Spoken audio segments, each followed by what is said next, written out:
Tamil cinema ஆரம்ப காலத்திலேருந்து ஒவ்வொரு குறிப்பிட்ட சாதியினரின் ஆதிக்கத்தில் தான் இருந்துச்சோ அப்படின்னு நினைக்கிற அளவுக்கு பல படங்கள் வந்திருக்கு.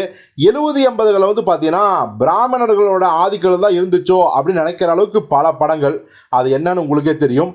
அப்புறம் இந்த 90களில் வந்து இடைநிலை சாதிகள், ஒரு தேவர் மகனோ, சின்ன கவுண்டரோ, பெரிய வீட்டு பொண்ணு, சின்ன கவுண்டர் பொண்ணு, இது மாதிரியான பல டைட்டில்களை வச்சு இடைநிலை சாதிகளோட ஆதிக்கம் இருந்ததையும் நாம் பார்க்க தான் செஞ்சோம். இப்போ நம்ம இயக்குனர் பா ரஞ்சித்தோட எழுச்சிக்கு அப்புறம் நம்ம வந்து ஒடுக்கப்பட்ட மக்களான தலித் படங்கள் வந்து நிறைய வர ஆரம்பிச்சிருச்சு. அந்த படங்கள் கமர்ஷியலாக வெற்றி பெறவும் ஆரம்பிச்சிருச்சு. ஒரு மெயின் ஸ்ட்ரீம் சினிமாவாக இன்றைக்கி வந்து தாராளமாக எடுக்கலாம் அப்படிங்கிற அளவுக்கு ஆயிடுச்சு. அது பா ரஞ்சித், மாரி செல்வராஜ், நம்ம வெற்றிமாறனை, இப்போ விடுதலை 2 ஆகட்டும், அசுரன் ஆகட்டும் சொல்லிகிட்டே போகலாம். ஸோ அப்படி இருக்கும்போது நம்ம வெங்கட் பிரபு பார்த்தீங்கன்னா ஒரு விஷயத்தை வந்து சொல்லியிருக்காரு. என்ன சொல்லியிருக்காருன்னா, இங்கே பாருங்கள், நான் வந்து இயக்கிய கஸ்டடிங்கிற படம், அவர் சொல்கிறது வந்து கடைசியாக வந்து நம்ம நாக சைதன்யாவும் அரவிந்த் சாமியும் வச்சு கஸ்டடி அப்படிங்கிற படத்தை தரு படம் வந்து அட்டர் ஃப்ளாப் ஆகிடுச்சு, ஓடல. பட் அந்த படத்தை பற்றி இவர் என்ன சொல்கிறாருன்னா, கஸ்டடியை வந்து நான் வந்து ஒரு கேஸ்ட் பேஸ்டு ஃபிலிமாக தான் எடுக்கணும்னு நினச்சி தான் எழுதினேன். ஸோ உதாரணம் சொல்லலாம், விடுதலை பார்ட் 1 எப்படி இருந்துச்சு, ஸோ அது மாதிரியான ஒரு படமாக, ஒரு தாக்குதலான ஒரு படமாக தான் இருக்குன்னு நினச்சேன்.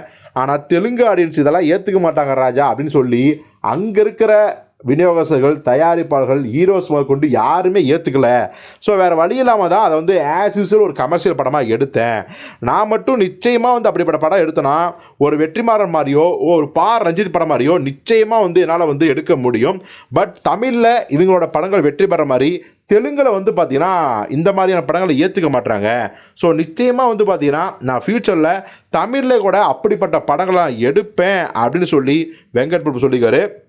இவரோட இந்த பேச்சுக்கு வந்து ஆதரவும் ஒரு பக்கம் எழுது, எதிர்ப்பும் ஒரு பக்கம் எழுது. என்னன்னா, சார் நீங்கள் மட்டும்தான் ஜென்ரலான ஆடியன்ஸ் தேவையான பொழுதுபோக்கு சமாச்சாரங்களை வச்சு செம்ம ஜாலியான படங்களை கொடுத்துட்ருக்கீங்க.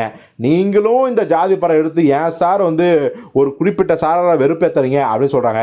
சில பேர் திட்டுறாங்க, உங்களுக்கு வேறு வேலையே இல்லையா, சினிமா வந்து ஜாதின்னு ஜாதி படமாக எடுத்து கூட்டத்தை, அதாவது தியேட்டருக்கு வர கொஞ்சம் கூட்டத்தையும் வராமடாமல் பண்ணி காட்டுங்களேன் அப்படின்னு சொல்லி எதிர்ப்பும் தெரிவிக்கிறாங்க.